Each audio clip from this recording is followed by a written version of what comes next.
وخمار شوي area Crossroads.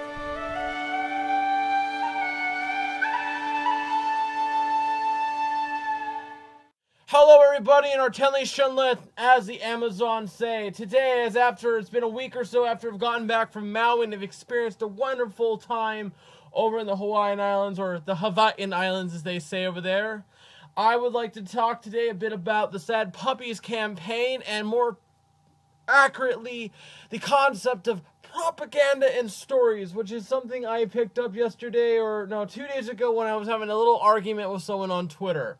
So I had someone basically tell me that a story without a story is propaganda, which to me seems kind of silly. I'm going to bring up a few examples here just to remain on point and try to move forward from that. To those of you who don't really know, Sad Puppies is this group who has basically taken the typical campaigning means of getting a nomination on the Hugo Awards at Worldcon to a whole new level. They're also being backed by a secondary group, or supported or related to a secondary group called Rabid Puppies, which is led by a guy named Vox Day, who's kind of skeevy. Anyway, moving forward, the group effectively campaigned and got what they consider to be, I guess, real sci-fi, or what they consider to be their sci-fi and their fantasy put on the slate.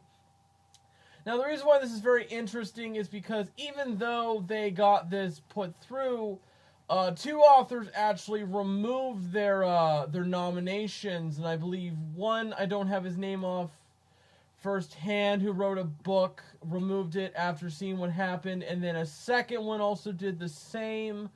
So that's pretty interesting, especially in relation to the group Rabid Puppies. Anyway, this issue has been better summarized and more accurately portrayed by people such as On the Mary Sue, IO9, or even more accurately for those of you who want some kind of major figure in fantasy, we have George R.R. Martin, the creator of Song of Ice and Fire and Game of Thrones himself, speaking out about this. One of the supporters of this, actually, of Sad Puppies, went out and tried to make a point against George R.R. Martin, that's Larry Correa, and it didn't go so well, in my opinion. So let's kind of get back to the point of what's going on here. The group has professed, or people in support have professed, this kind of concept as a reaction to why I would consider the diversification of fantasy, which in and of itself is interesting because fantasy and sci-fi, forgot sci-fi, there are in a lot of ways speculative fiction. They push the boundaries of what we consider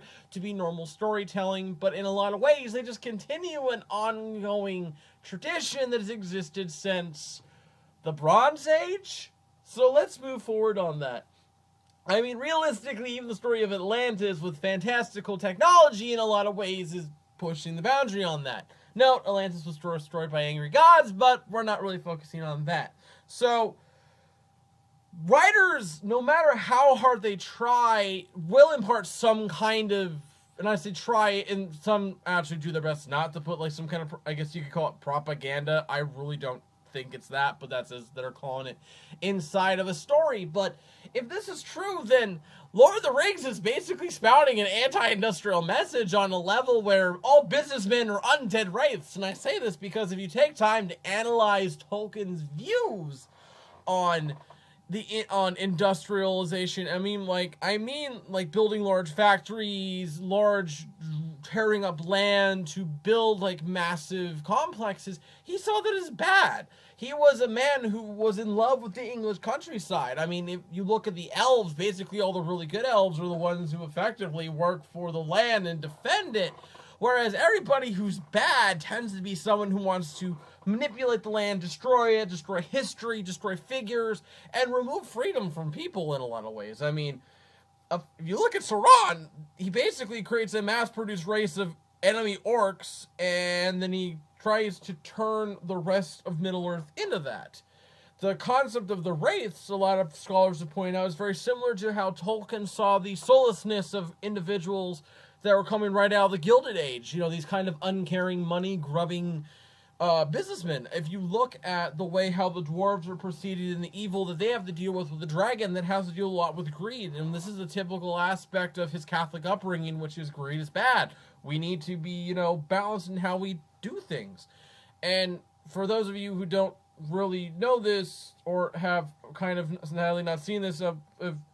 Anyway, that was what Tolkien wrote in. He put in a lot of industry,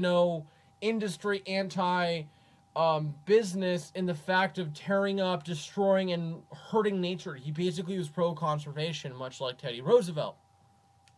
Let's move on to a more accurate, or I would say blunt example. Ursula Le Guin, she took the old European-centric ideal of the invading Eastern peoples and switched it on its back, really. For those of you who are maybe unaware of this, because the West has been invaded and China has this same kind of cultural story. When you get invaded multiple times by a particular direction, that direction kind of becomes bad. We have invaded the East several times, and that's probably one reason why they see us as bad in a historical context, and they've invaded us several times. Mongols, the early Muslim raiders, and even before that, the Persians, even though the Persians were actually not as bad as the Greeks, who had mass amounts of slaves. And yeah, I basically invented the concept of might makes right. Anyway, moving forward. Le Guin took the concept of the dark-skinned other being actually the people who were the main sources of what you would consider civilization. She had the archipelago, which was then invaded by the Kargads, which were a pale-skinned, religious, they were ruled by a god king. So in a lot of ways, they were the religious fanatics coming out of the East to tell people what to do, to raid them. Which also is how she deconstructed it. She also wrote The Left Hand of Darkness, which had a planet with gender-reversing people, which only begins the concept of what we're seeing now in fantasy and sci-fi, which is this idea that gender expression, gender identity, and gender status aren't really as simplistic as a lot of people like to say. So, especially when you read a book like Ancillary Sword, where you have the ship that actually was a ship and had no gender, and calls everybody she because the ship didn't have gender, so that was the neutral word she used, she. It could have been potato, all she knows, but that was kind of a point in the book. The ship didn't understand it. So this is something, though, we've had for years, which seems kind of silly that the sad puppies or the people are arguing about this as propaganda. I mean, Asimov took the concept of robotics, he invented the laws of robotics, and then in his later books, he proceeded to destroy it. He also wrote the Foundation series and talked about the building of empires and how that relates to knowledge. So, I mean, even the Barsoom novels, which are kind of basically some of the top, pulp fiction girl is saved by muscular man, pretty chauvinistic writing. I mean, I like it, but I admit it's misogynistic. It even has a concept of how a civilization destroyed itself with war and not treating the land right and basically killed itself, also with false gods. So, ever since its inception, the concept of sci-fi, going back to Jules Verne, has been about exploring the unknowable, exploring what could be, what could exist. So to say that is the modern interpretation is propaganda, it kind of just spits in the face of effectively going back to even Jason and the Argonauts with, these heroic stories. I mean, it's not like women have not been important for stories. We've just had a lot of very male-dominated cultures telling a story where the biggest heroes are men. I mean, ancient Norse mythology actually had some pretty powerful women, though at the same time they were subjugated. I wouldn't be surprised if that was, the pro-patriarchal Catholics coming in there. The early ones where they were really heavily Romanized, influencing some stuff there.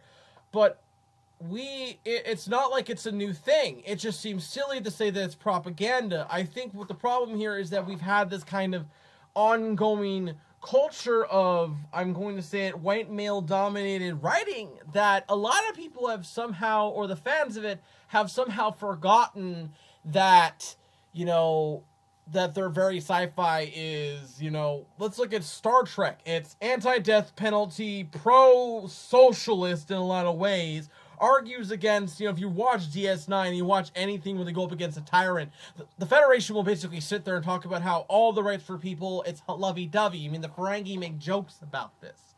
So, it just seems silly for people to be arguing against the right or whatever left-wing agenda in a book when this has been something that has existed. So, anyway, I guess my point is, if you say that the modern books have, some kind of propaganda, then you're effectively being outrightly ignorant of anything remotely related to Star Trek, Star Wars, Foundation, Barsoom, Tarzan.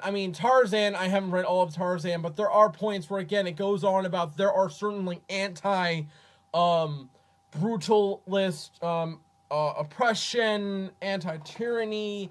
That's a political message, people. Books have messages, even if it has nothing to do with outright politics, because a book has plot, it has a message. If you disagree with that message, that doesn't make it propaganda. All you're doing is being facetious. Just to state it. It's an asinine statement. I apologize for my excitedness here.